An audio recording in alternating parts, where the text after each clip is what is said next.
Hi friends, we at GLC would like to take a quick moment to thank you for watching our programs on this platform, and we'd like to ask you for a little favor. Would you please go beneath this video and click the subscribe button? Did you know that by simply subscribing to the GLC YouTube channel, you can help us financially support the programs on this platform? You'll need to be signed into YouTube beforehand, but if not, simply click the subscribe button and YouTube will automatically walk you through the steps to sign in or to create an account. By taking these simple steps, you will not only ensure that you continue to receive our unique programming and gain instant access to the hundreds of videos we post, but more importantly, you'll also be telling YouTube that GLC's content is worth watching and promoting. Likewise, if you enjoyed a specific program, please click the thumbs up button below, which also helps inform YouTube that this is a program worth recommending. Finally, once you have logged in and subscribed, please click the notification bell below in order to receive announcements when we post new content. As usual, feel free to post your questions and comments in the comments section below. We always love hearing from our friends and viewers. Again, thank you for watching and supporting God's Learning Channel. We couldn't spread the message of the gospel without you. Be blessed, and we hope you enjoy the show.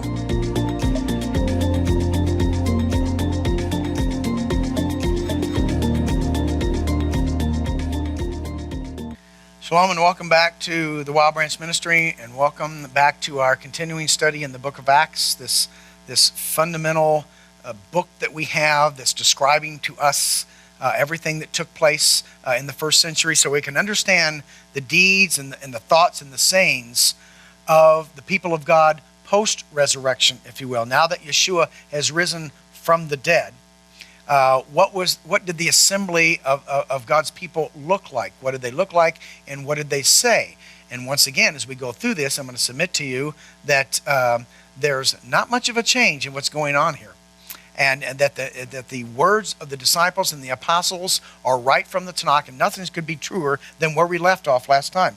We were in Acts chapter 5, and we were reading the fact that the apostles and disciples are out teaching and preaching in the temples. Once again, almost every occasion that we have in the New Testament of someone giving a little message, if you will, especially an elongated one, they start in the beginning, because that's all they have. They're going to read from the Tanakh. They're going to teach, and they're going to preach from the Tanakh. And so the same is true here. It says that they were, in verse 28, did we not straightly command you that you should not teach in this name, or authority? The word there we've addressed in the past before. Name is authority. It's not necessarily saying, okay, everything I'm going to say is in the name of Christ, or the name of Jesus, or the name of Yeshua. But what it's trying to say is to teach under this authority. That would be the Word of God. That would be the Scriptures and so forth, because we've been given the authority, once again, Matthew chapter 28, to go out and teach in His authority, knowing that He's given us permission, if you will, to be able to speak for Him and to act in behalf of Him. That's why He says, keep my commandments. That's why He says, take up your cross and follow me, because those who He has sovereignly chosen to represent Him, to do things in His name, need to do it the way He did it. That's why He set the pattern down for us. And so to come along and have everything completely changed to something else is no wonder there's a confusing message out there. And so what are they teaching?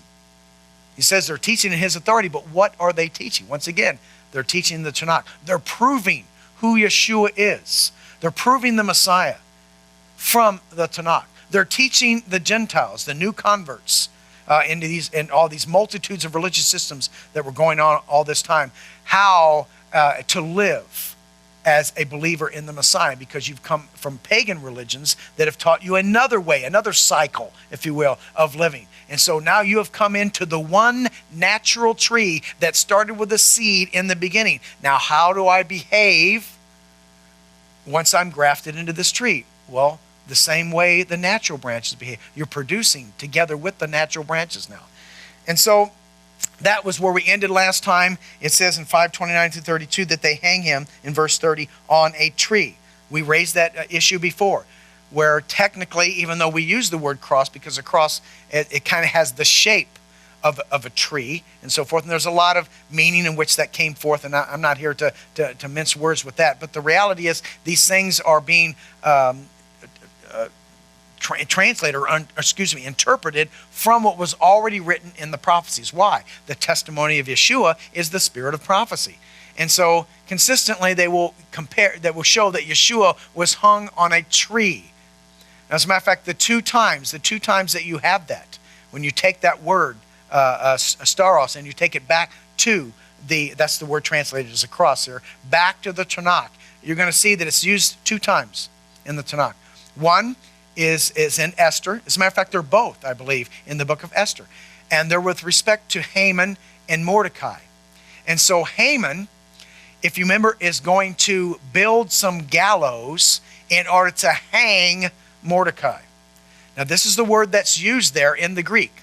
In Hebrew, it's talah, to hang someone on a tree. Eitz, if you will, the Hebrew word for a tree.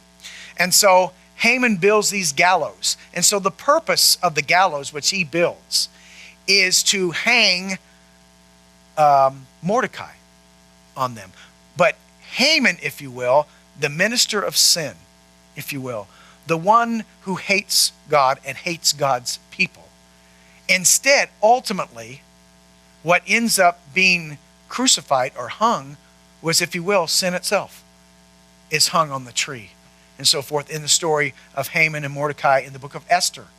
So that's the reason why there's an allusion to he became sin for us, if you will. So what died on the tree was not the Torah. It was the old man of sin, according to Romans chapter 6. That's what died on the tree. It was that old man of sin that was crucified on that tree. And so it's important to understand the concept of a tree. As a matter of fact, if you read your Tanakh and go to the book of Esther, look up the word gallows in English. It's eitz, tree. He made them of a tree.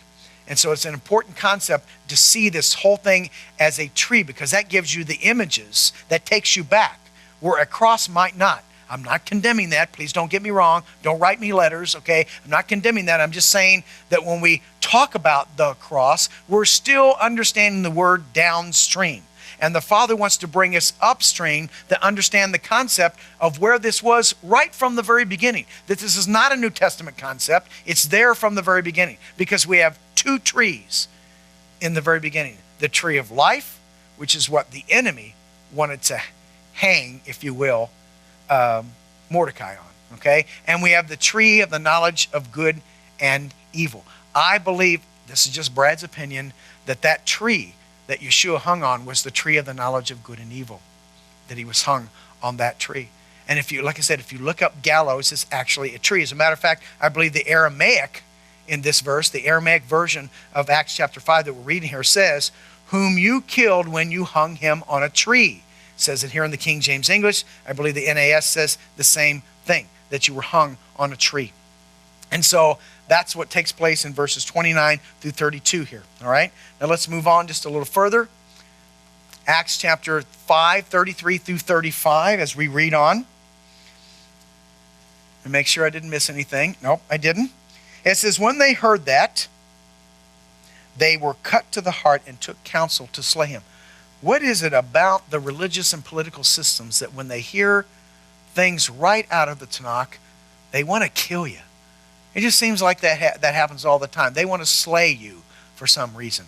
And it goes on and says, then stood there up one in the council, a Pharisee named Gamaliel, a doctor of the Torah, had in reputation among all the people, and commanded to put the apostles forth a little space. And he said to them, ye men of Israel, take heed to yourselves and what you intend to do as touching these men. So he's warning them. They're going to take counsel to slay him. This idea of slaying the good seed, of course, starts with Cain. The pattern starts with Cain from the very beginning. For example, in Psalm, and so let me just turn to this real quick. Psalm chapter 37. Psalm chapter 37, verses 12 through 15. Psalm 37, 12 through 15. It says, the wicked plot against the just, and gnash upon him with his teeth. Yahweh shall laugh at him, for he sees that his day is coming. The wicked have drawn out the sword and have bent their bow to cast down the poor and needy and to slay such as be of upright conversation. Their swords shall enter into their own heart, and their bows shall be broken. So what they intend is going to come right back upon them. And so this pattern of the seed trying to kill the other seed. I don't personally know of anyone who's a believer in the God of Abraham, Isaac, and Jacob, that even though we may disagree with people who don't believe in the God of Abraham, or they're atheists, or they're Darwinists, or Buddhists, or whatever, or even Muslims, or Islam, we don't want to kill them. The object is not to slay them. That's the pattern of Cain from the very beginning. And of course, there's only two seeds and so forth. That it would be natural that the seed of the serpent is out to destroy or kill the seed of the woman and destroy it. And so that's always going to be the pattern consistently. And so some guy comes along named Gamaliel.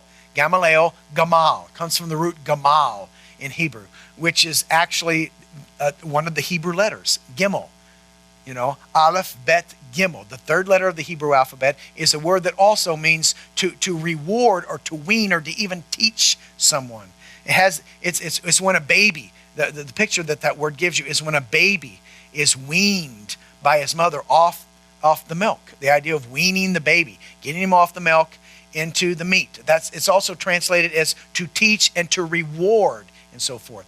That's the nature of this word. Let me give you a few examples of this. For example, in Genesis chapter 21, verse 8, it says, and the child grew. This is Abraham and Isaac it's talking about. It says, the child grew and was weaned. That's the root of Paul's teacher. So it's no coincidence that Gamaliel, if you will, a teacher of God, if you will, or a weaner or a rewarder and so forth, happens to be the one that taught Paul everything he knew. He's coming for at least with a little civility with his approach to this. Hey guys, leave them alone. We don't want to kill anybody. Don't slay them. That's not the purpose. He said, just if this is really from the Father, if this is really from Yahweh, if you will, then there's nothing you can do to stop this. That's what he's going to say here a little bit later. But if it's not, it will kind of die in and of itself. Now, I'm just going to submit to you that sometimes people use that as a universal axiom or so forth. And I don't think that's the purpose of this, for this to be some sort of universal concept. Why? Because we know, I think he's just giving advice in the circumstances that we have going right here, especially based upon, as he's going to say a little later, they've already had some of these false messiahs. They've already had some of these people come and claim to be the Messiah. And they were false. And what was the subsequent result? Well, they were beheaded, or they had a large group or a large following and so forth, which we're going to read in a few minutes. But eventually what happened? Eventually they died just like every other man. And that's kind of the background of what Gamaliel is saying here, is that if it's not from God, it'll kind of perish and we'll never hear from him again. And I'm going to submit to you that some of the people named here, there's a couple of them here, as I said, we'll read in a few minutes, that most people don't remember their names. Some people know that there were some false messiahs, but you don't remember them. But why is it that people remember Yeshua? Why is it that his name or his authority, so forth, is remembered throughout all generation? It happens to be the focal point of all history. One reason and one reason only. He rose again from the dead. That's why. And these guys didn't. I mean, there's some other things. His message was, right from the heart of God, and theirs wasn't, and so forth. But the main thing is because he rose again. It's so important that he rose from the dead. That's such an important thing to grasp, because that's the one characteristic of these other false messiahs that made them false messiahs. And so I'm going to give you some examples of Gamaliel again, because this is a really neat word. In Genesis chapter 21, verse 8, we just read. And then we have Psalm 13, verse 6. So this is all the background of the meaning of Paul's teacher, Gamaliel. Which is Gamal, which is related to a camel and so forth as well. It's a camel. Why? Because camels, if you will, store water and store things for you too. They're rewards. They're things that take you through the tough times. It's the commandments of God that take us through the tough times and so forth. And so it's related to a camel, because those are the things that sustain you when you're in a wilderness as camels. So it also happens to be the root of that. But the idea is bountifully. In other words, if you're in a desert and you don't have a camel and you got a long way to travel, and we're all in a wilderness right now, you're in trouble, buddy. You're in big trouble. But you can have confidence going through the wilderness knowing that you've got this camel next to you here. And this camel is going to sustain me It's not only going to allow me to walk through the desert, but it's also stores water. It's going to take care of me. And so that's why this word, for example, in Psalm 13, verse 6 says, I will sing unto Yahweh because he has dealt bountifully with me. Bountifully with me. That's that same word translated as wean when it comes to Isaac and so forth, being weaned. And it's also bountifully here in Psalm chapter 13, verse 6. Go on. Psalm chapter 18, verses 20 through 21. Yahweh rewarded me according to my righteousness, according to the cleanness of my hands, hath he recompensed me. For I have kept the ways of Yahweh and have not wickedly departed from God. In other words, once again, this is just a phrase that's saying you reap what you sow. He's not talking about salvation here. He's talking about the fact that I listened to what my Father said and he responded and rewarded me because I listened to what he said. That's the context of what's written here. Let's give a couple of other examples. In Numbers chapter 17, verse 8, here's another use of it. And it came to pass that on the morrow Moses went into the tabernacle of wilderness. And behold, the rod of Aaron for the house of Levi was budded and brought forth buds and bloomed blossoms. That word bloom blossoms there in Hebrew is tzitzit. Yes, these things right here, bloomed blossoms and yielded almonds. I'm going to submit to you not only, that word there is gamal, which is the root of Gamaliel. And so he was rewarded. I'm going to submit to you that it didn't just yield almonds, but I'm going to submit to you probably bountifully yielded almonds. Let me give you another example. Let's go in the New Testament. Matthew 13, verse 26. But when the blade was sprung up and brought forth fruit, then appeared the tares also. You can count on that, wheat, that when you start to produce your fruit. Now, what do we have here in the book of Acts? We have a record of what the first apostles and disciples did right after the resurrection of Yeshua.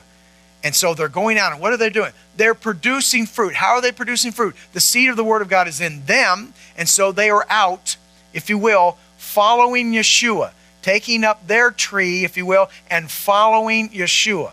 And because the wheat is bearing fruit as they go out into Jerusalem, Judea, Samaria, and the uttermost parts of the earth, as they begin to bear fruit, here come the tares. And who were the tares primarily?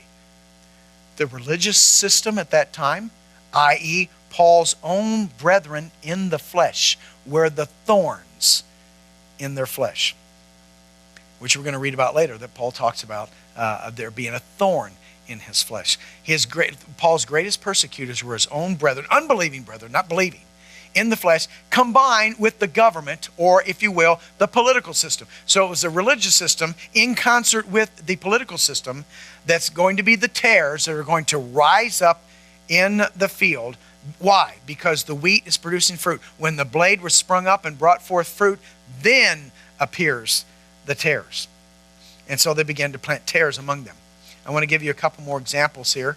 In Yaakov, or James chapter 5, verse 18, we see this word again here. It says, and he prayed, and the heaven gave rain, and the earth brought forth her fruit. If you take that Greek word there and take it back into the Tanakh, this is that word gamal, which once again is a camel, which represents the 10 Commandments.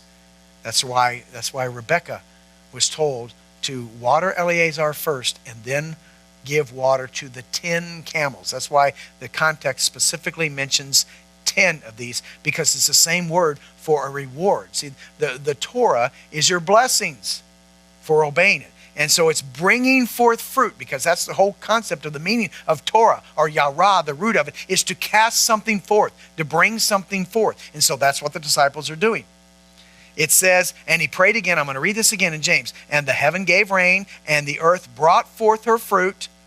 Now, normally you have never related that to Paul's teacher Gamaliel. But that's the background of his name.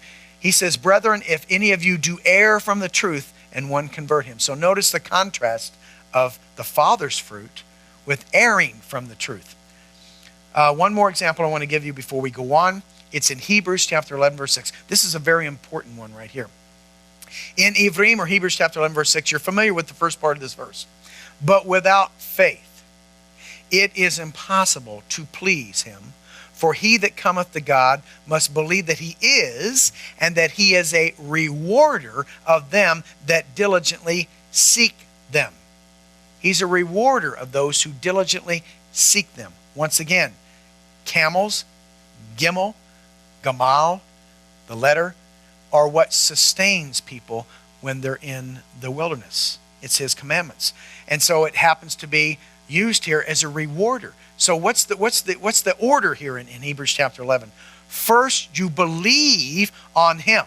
It says, faith is impossible to please him, but he that cometh to God must believe that he is. You must trust that he is. And, remember, this is the exact same thing that's told of Moses in the wilderness when he's about to be sent back to the land of Egypt. He's told by God the identification or the sign of who God is, that he will deliver them from Egypt and so they can serve him on the mountain. So Paul, and the writer of Hebrews, is going to teach the exact same thing. First, you have to have a seed. There's your belief. Then you produce fruit. It's not the fruit plus the seed to receive the seed. So you're adding nothing to the Messiah in order to be brought into the kingdom, in order for it to be planted in the ground. There's nothing you can do to add to it. It's by grace through faith. Understand what I'm saying. But the natural reaction to something that's planted in the ground is it will soon produce fruit. And the fruit is the reward, if you will. And so first you believe, and that he is a rewarder of them that diligently seek him. That's a consistent order from beginning to end. So make no mistake that salvation is by grace through faith alone. That's the seed. And there's nothing you can do to receive it. But then comes the rain, and then comes the fruit. That's how it operates in a field, and so that's how it operates in the world, because the field is the world. Going on, Acts chapter 5, 36 and 37, it says, But before these days rose up Theudas, boasting himself to be somebody, to whom a number of men, about 400, joined themselves, who was slain, and all, as many as obeyed him, were scattered and brought to naught. So we have a contrast of Yeshua, the Messiah, who died, was buried, and rose again the third day. And those that follow after him and do what he did, what did he do? He obeyed all the commandments that he wrote in the first place. He kept all of the feasts that he wrote. He kept all of the Sabbaths he wrote. He kept all the dietary laws that he wrote in the first place. And those that follow him and produce his fruit will be rewarded, those who diligently seek him. But then there's false messiahs that come along. They also present themselves as a Messiah, but there are people that are going to follow these false messiahs. And what's going to happen to them? He says, he was slain. That's not the Messiah that rose again. And as many as obeyed him were scattered and brought to naught. That's the context of Gamaliel's statements about, hey, just leave this alone, because if it's like everything else, that it's going to come to nothing, and those that follow him are going to come to naught. And then it goes on to say, and after this man rose up another one, Judas of Galilee, in the days of the taxing. Now once again, if you go ask the average person on the street who Theudas and Judas of Galilee are, how many people you think can tell you who those guys are? You maybe get 1 in 1,000 or something would know and recognize. Theudas is probably a little bit more well known. But you go out in the streets and you talk about Jesus Christ or Yeshua the Messiah, okay? How many people are going to know who you're talking about? Why? He rose from the dead. That's the critical thing. He rose from the dead. And everybody that didn't just kind of goes back to the time in history and forgotten after that. That was the significant thing, because false messiahs are going to rise up in the latter days. Now it happens to be that Josephus and some other ancient historians write of a person named Theudas. I'm just going to submit to you, as you do your research on Theudas, we're not going to go into the detail of that because we still have a lot of things to do.